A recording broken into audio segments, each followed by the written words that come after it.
NewsNation's Brooke Shafer is live on the ground in Johnson City, Tennessee right now. Brooke, this story just has so much to it.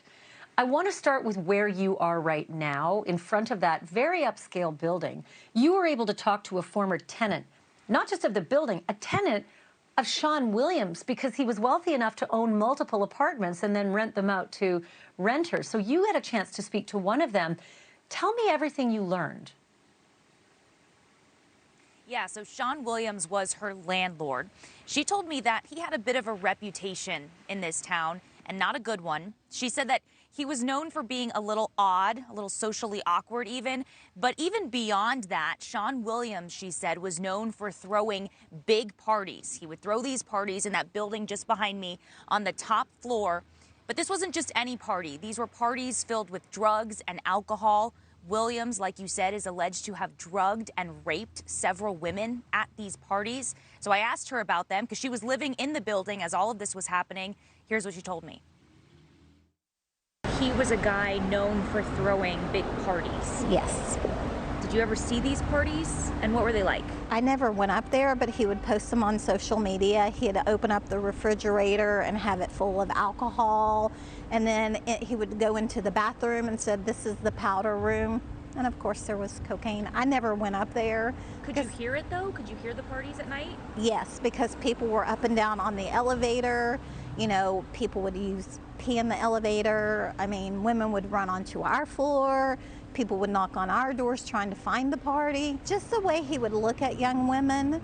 And he was just different. He was very odd. He was very odd. Yeah. There was times when he would come down to try to fix something in my condo, and he shook the whole entire time. And I was like, okay, something's not right. And she told me that these parties were always happening. And she said for the most part, she noticed that it was young women who were going and attending these parties. Ashleigh? I just wonder how many of them have no idea that they might be on those tapes in that digital, trove that they found. Brooke, the woman we interviewed this week, Michaela Evans, she fell 5 stories to the concrete below. She believes she might have been pushed by this man for having maybe resisted him when she was starting to feel the influences. She survived, broke nearly every single bone in her body. It's a miraculous survival story. But the woman you spoke to today actually saw Michaela on the sidewalk. Walk me through what she witnessed. Yeah, I started asking her about this. I said, Ashleigh spoke with a woman yesterday. This is what she claims. Immediately, she knew exactly what I was talking about. She said, yeah, I was home when that happened. She said that she heard the screams, and then immediately everyone in the building went outside. They saw this woman on the sidewalk, and then police got there. Here's what she told me. I heard it the night she fell because everybody came flying off his floor, and supposedly nobody saw anything. It happened right down here? It happened right here. It did. And people said, I didn't see anything. Yes, and they came flooding off of our floors to get out onto the streets. Yeah, we all heard it. It woke us all up. I had a little dog at the time. He started going crazy. The whole street was roped off.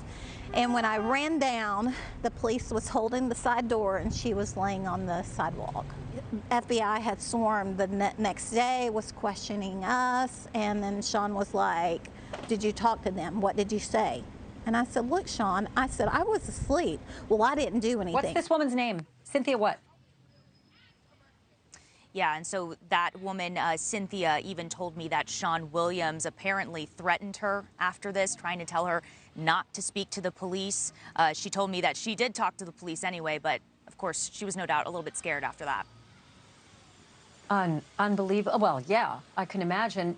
The fascinating part of your interview with Cynthia Bradford is that she was not surprised when she heard that Shawn Williams had escaped from the transport van. What does she know about Shawn Williams that the rest of us don't? Yeah, this was wild. She said that, police would sometimes come to their building. Again, he had a reputation for throwing these big parties. And she told me about how sometimes Shawn Williams would try and get away from police. He would climb up into the air ducts or even the elevator shaft.